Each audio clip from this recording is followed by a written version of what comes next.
Hey, it's good to see you today. My name is Philip Thomas, pastor of Journey here in Elgin, and we're continuing our journey through Scripture. Last time Jesus has now made his way into the city. Passion Week has begun, and there's lots of things that go on. There's unbelievable teaching by Jesus. Also, you see the tension between the religious leaders and Jesus continue to ramp up, and we're going to see some of those questions today that Jesus is being trapped with, or they're trying to trap Jesus with them. Questioning. So today we'll be in Matthew 21, starting in verse 23, and then getting into 22. Mark chapter 11, the end of chapter 11, and part of chapter 12, and we'll be going through a lot of Luke chapter 20. All right, so that's Matthew 21 and 22, Mark 11 and 12, Luke 20. All right, so the first thing is that we see in all three of the synoptic gospels is them questioning Jesus's authority. Now, I thought this is really brilliant. So in Matthew 21, 23 through 32, they come and the chief priests and the elders, they confront Jesus saying, "By what authority are you doing these things, and who gave you this authority?" So they're kind of conceding that Jesus is doing some pretty amazing stuff. You would think that may get them to start thinking, hey, maybe there is something more to this guy, all this. No, they're just concerned about what authority, because they're concerned about their own authority. And they know that Jesus isn't doing it by their authority or by their created religious structure's authority. And so therefore, you can start to see the tension rise. So then Jesus asked them, well, let me ask you one thing, and then I will tell you by whose authority I do these things. The baptism of John, so he's talking about John the Baptist. Where was it from? From heaven or from me? All right, so basically he's questioning, do they believe was John a prophet sent by God or not?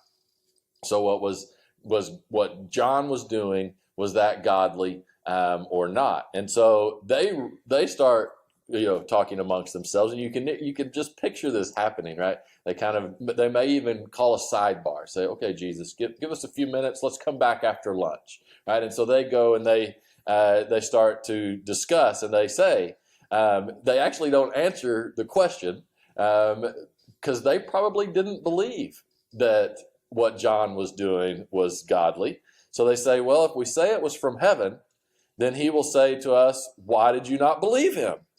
But if we say it was from men, so that John was doing this on his own, we fear that the multitude of people who liked John, that they will turn on us. So they're trying to play this political game. So they just answer, we don't know. And so Jesus says, well, then I'm not going to tell you by whose authority. Because again, he knows once that is completely out with no question at all, that he is claiming to be the Messiah, the Christ, he knows what that means for him. And so this is buying him a few more days. And then he goes in Matthew, the parable of the two sons. And I just want to read this as a verse 28. But what do you think? A man had two sons and came to the first, said, go to work in my vineyard today. He answered and said, I will not. But afterward he regretted it, and he went. Then the owner came to the second son and said likewise, and he said, I will go, but then he did not go. Which of the two did the will of his father? He said to him, the first. So the first actually said, no, I'm not going to, but then ended up doing it. The other said, sure, I'll get that done, but then didn't. And Jesus said to him, assuredly, I say to you, the tax collectors and harlots enter the kingdom of God before you. For John came to you in the way of righteousness, and you did not believe him, but tax collectors and harlots believed him. And when you saw it, you did not reward. You did not afterward relent and believe him. So it's pretty harsh, right? Jesus is basically saying, okay, you're like that son who says, sure, God, I'll go do what you want me to do, but then you don't do it. So basically you are, in today's terms, you're Christian on the outside, or you're a Christian in appearance when it suits you, but you don't really live that life. You don't really hold on to the teachings of Jesus. We're seeing that quite a bit right now. It's that there are those who will claim to be Christian, but yet not hold to what Christians have believed since the teachings were taught. Jesus basically says, "Get away from me," right? Either you're in or you're out. Jesus is getting more and more pointed with the religious leaders.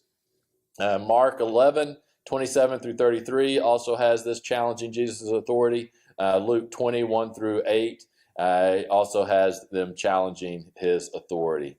Then we have the parable of the vine dressers. So Jesus in Matthew 21:33, and it spills into 22. You have the vine dresser, so you have the basically kind of the father, the owner, who would be illustrative of God, has a vineyard, and he asks people to take care of it. They neglect it. They don't take care of it. So he sends people to go to check on it, and they just keep getting killed. And so it just keeps escalating. So then the vine dresser or the owner finally sends his own son, and the people there see him and say, "We will just kill his son, and we will take the vineyard. We will take the inheritance." And then Jesus what he's referring to is Isaiah chapter 5, verses 1-7. Talk about this in reference to the Messiah. And so Jesus says to them in verse 42 of Matthew 21, it says, "Have you never read in the scriptures, the stone which the builders rejected has become the chief cornerstone? And this was the Lord's doing, and it was marvelous in our eyes. Therefore I say to you, the kingdom of God will be taken from you and given to a nation bearing the fruits of it." And I love verse 45. "Now when the chief priests and Pharisees heard this parable, they perceived he was speaking of them." You know, they aren't complete idiots. But when they sought to lay hands on him, they feared the multitudes because they took him for a prophet. So again, they are getting very upset. Chapter 22, the first part, verses 1-14 in Matthew, is the parable of the wedding feast, where the wedding is prepared. The people that were invited decided that they didn't want to come in, so it's opened up to anyone. But yet, it also is a reminder, because at the end of the passage, in verse 11, "But when the king came in to see this guest, he saw a man there who did not have on a wedding garment. So he said to him, 'How did you come here without a wedding garment?' And he was speechless. And he said, 'Kick him out.'" So he opened it up to everyone, which the parable is basically, it's not just the Jewish people. This is for all who want to come to the wedding, right? But you have to want to come to the wedding. You have to want to receive that gift. The guy who's just randomly there, who didn't even prepare, who didn't want to be at the wedding, he just followed the crowd, he got kicked out. You have to want to be there, but it's open to everyone.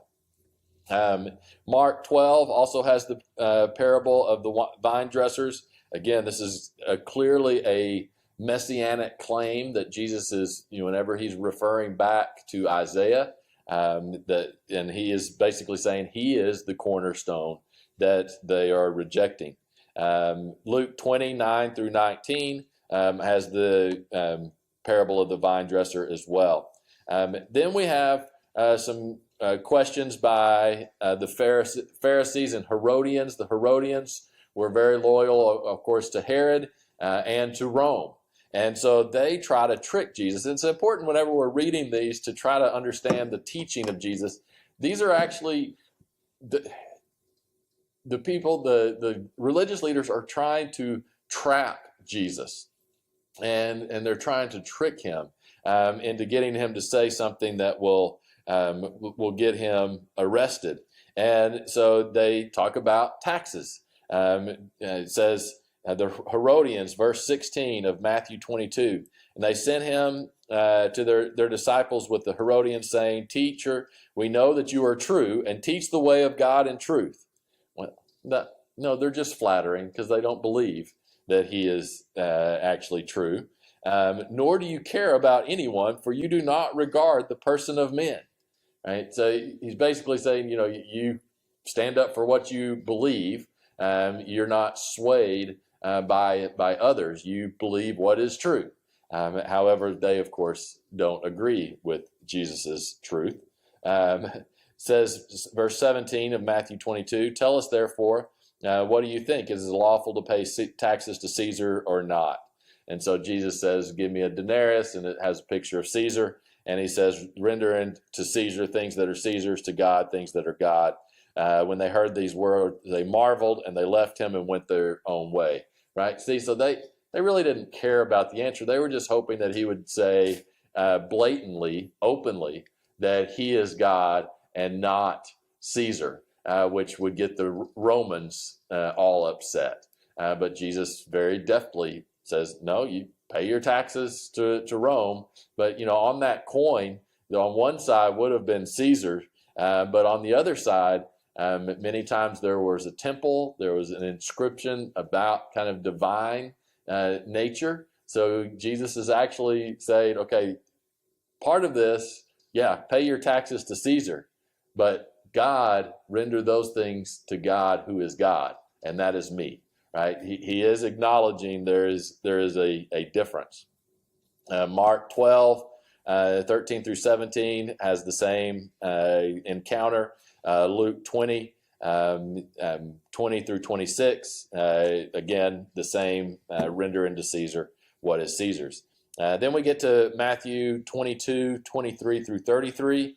This has the Sadducees. So another group, remember, there's lots of different groups. There's the Pharisees, the Herodians, the scribes, the Sadducees. The Sadducees are questioning about the resurrection because they don't recognize the resurrection. They do not believe that there is life after death. That was one of their main differences with the Pharisees. One of the ways that I learned in Sunday school how you can remember that the Sadducees didn't believe in life after death. That is why they were sad, you see, right? Okay, yeah, that's a pretty good dad joke to help you remember what the Sadducees believed.